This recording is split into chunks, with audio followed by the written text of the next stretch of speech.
Praise the Lord. Hallelujah. Good evening. સાંજની સલામ.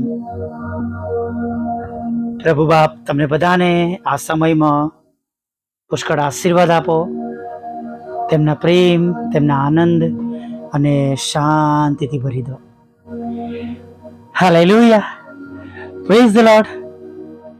ઘણીવાર હાલેલુયા પ્રેઝ ધ લોર્ડ શબ્દ આવતા હશે નહીં, પણ મારા મુખમાંથી એની જાતે નીકળે છે, મને કંટ્રોલ કરી શકતો નથી.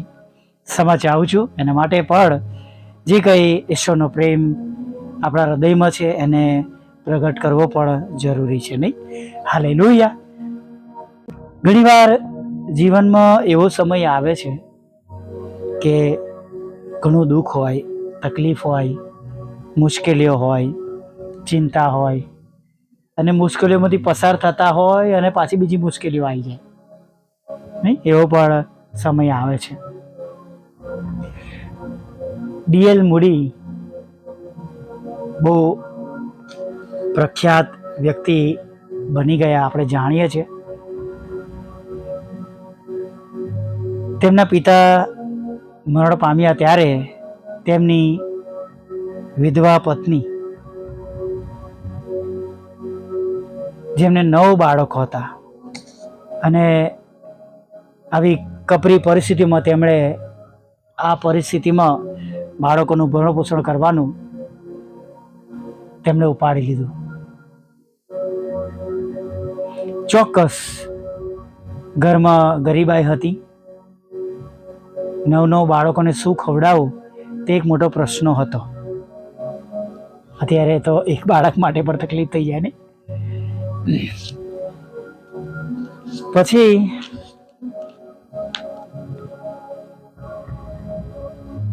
બે ભાઈઓ, જે 9 બાળકોમાં જે મોટા 2 ભાઈઓ હતા, તેમણે નિર્ણય કર્યો કે તેઓ બીજા ગામમાં જઈને ત્યાં જે કંઈ કામ મળે તે કરીને થોડા નાણાં કમાશે, અને પોતાના ગામથી 13 માઇલ દૂર બીજા એક ગામમાં તેઓ ગયા. 2 ભાઈઓ ચાલી નીકળ્યા. તેમનો એક ભાઈ હતો ભવિષ્યનો મહાન ઉપદેશક, પ્રખ્યાત ડિવાઇટ એલ મૂડી, એટલે ડીએલ મૂડી, જેમના સંદેશાઓથી પાછળ લાખો લોકોએ પ્રભુનું જીવન સોંપ્યું. શરૂઆત દુઃખદાયક, પણ તેઓ હિંમત ન હારી. ખાવું શું એનો પ્રશ્ન. આ આખા પ્રસંગનું વર્ણન ડિવાઇટ એટલે ડીએલ મૂડી ના મુખે સાંભળો. તેઓ આ પ્રમાણે એક જગ્યા પર બોલતા હતા: અમારા માટે ઘર અને ગામ છોડીને જવું એ હૃદયને ભાગી નાખે એવો પ્રસંગ હતો. વળી નવેમ્બર મહિનાની કડકડતી ઠંડીમાં 13 માઇલ ચાલીને જવાનું એથી પણ અઘરું હતું. છતાં અમે બે ભાઈઓ ચાલીને નીકળ્યા. ગામની પાસેની નદી ઓળંગીને અમે થોભ્યા અને પાછા ફરીને અમારા ઘરને અશ્રુભીની આંખોએ જોયા. અમને લાગતું હતું કે કદાપી આ છેલ્લી વખતે અમારા ગામને અને ઘરને અમે જોઈ રહ્યા છીએ. ફરી ક્યારે અહીં પાછા આવીશું એનો કોઈ અંદાજ નહોતો. કદાપી પાછા ફરીશું કે નહીં એવું આ સમયે જરા પણ લાગતું ન હતું. આખરે અમે એ ગામમાં પહોંચ્યા. અહીં અમને કંઈક નાનું મોટું કામ મળશે એવી આશા હતી. અમે બંને ભાઈઓ કામની શોધમાં શેરીઓમાં આમ તેમ રખડતા હતા. એવામાં અમને રસ્તામાં એક વૃદ્ધ માણસ મળ્યા. અને તેમણે કહ્યું, તમે બંને મને આ ગામમાં નવા આવ્યા હોય એમ લાગે છે, કેમ કે મેં તમને અગાઉ કદી જોયા નથી. પછી તેમણે ખૂબ પ્રેમથી મારા માથા પર હાથ મૂક્યો અને બીજા હાથથી એક પેની કાઢીને મારા હાથમાં મૂકી અને હમદર્દીથી કહ્યું, દીકરાઓ, હિંમત હારશો નહીં.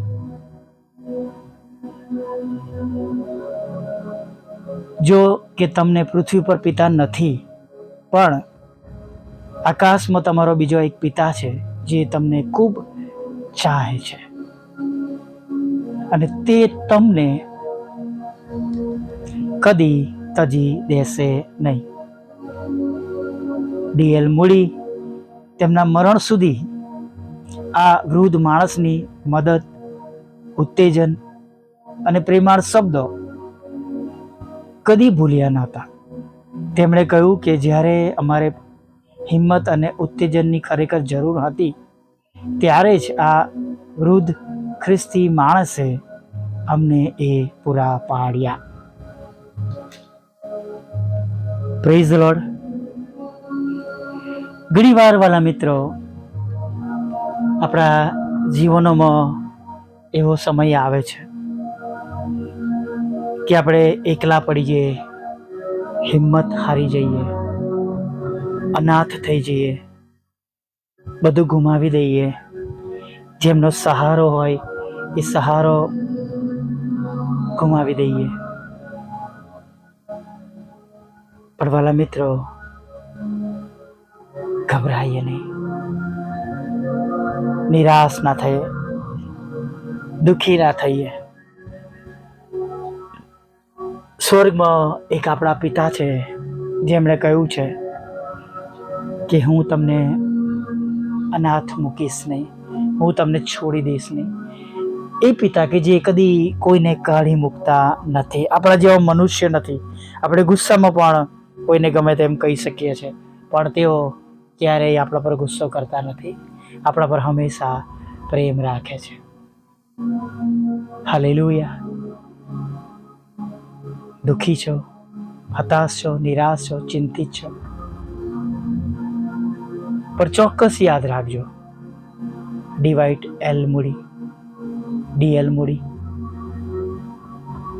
એક નાના દીકરા તરીકે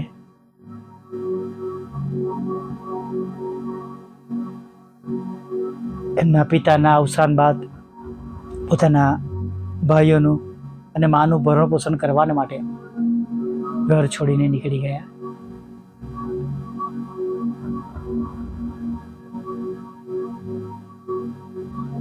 પ્રભુએ એ નાના બાળકોને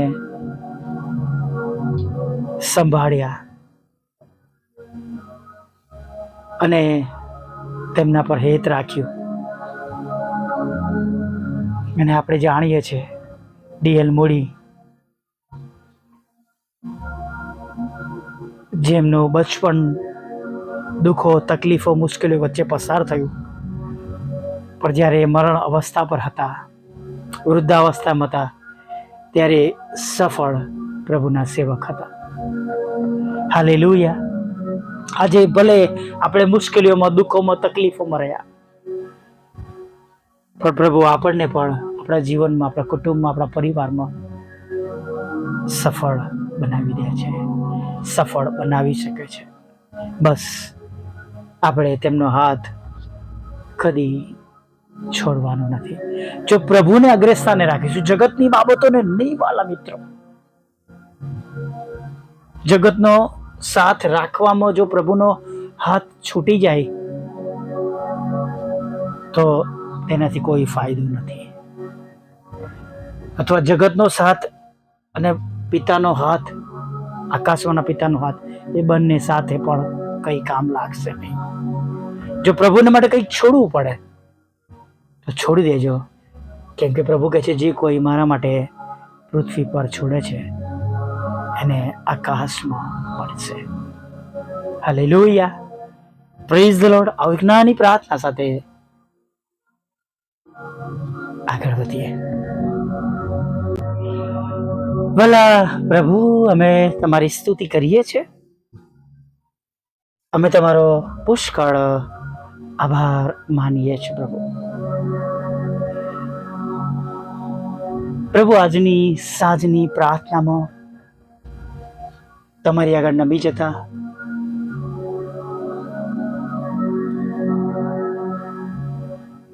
તમારો આભાર માનતા, સ્તુતિ કરતા તમને ધન્યવાદના અર્પણ ચડાવીએ છીએ. સાથે અમને સંભાળવાને માટે, છેક સવારથી લઈને અત્યાર સુધી સંભાળવાને માટે અમે તમારો ખૂબ ખૂબ આભાર માનીએ છીએ. જેમ આખો દિવસ તમે અમને સંભાળ્યા છે પ્રભુ, હવે અત્યારે પણ તમે અમને સંભાળો, અમારી કાળજી લો, અમને પડવા ના દો, અમને મૂકી ના દેતો, અમને છોડી ના દેશો પ્રભુ. એ અમારો ભય, એ બીક અમારાથી દૂર કરજો પ્રભુ, કેમ કે અમે જાણીએ છીએ તમે અમને કદી મૂકી દેતા નથી અને છોડી દેતા નથી પ્રભુ. આજે એવા ઘરોમાં કોઈક એકલા છે પ્રભુ, વિધુર છે, વિધવા છે, અનાથ છે, તળ છોડાયેલા છે, જેઓની સાથે ઉઠનાર બેસનાર નથી, કદાચ કોઈ કેમ છો કહેનાર નથી પ્રભુ. અમે પ્રાર્થના કરીએ છીએ એવા ઘરોની તમે આજે સાંજે મુલાકાત લેજો. તમે તેમની હિંમત બનજો, તમે તેમને તમારી કાંધ પર ઉચકી લેજો પ્રભુ. તેમની આંખના આંસુઓને પ્રભુ તમે આનંદમાં બદલી નાખજો પ્રભુ. અને સમસ્યાઓ સામે ચટ્ટાનની જેમ ઉભા રહેવાના માટે ઉપરથી તમારા પવિત્ર આત્માના સામર્થ્યથી પ્રભુ તમે ભરી દેજો. હા, તમે ભરી દેજો એવી અમે પ્રાર્થના કરીએ છીએ. દરેક પરિસ્થિતિમાં, દરેક સંજોગોમાં અડગ ઉભા રહીને પ્રભુ તમારી પાછળ ચાલી શકીએ એવી કૃપા, દયા તમે થવા દેજો.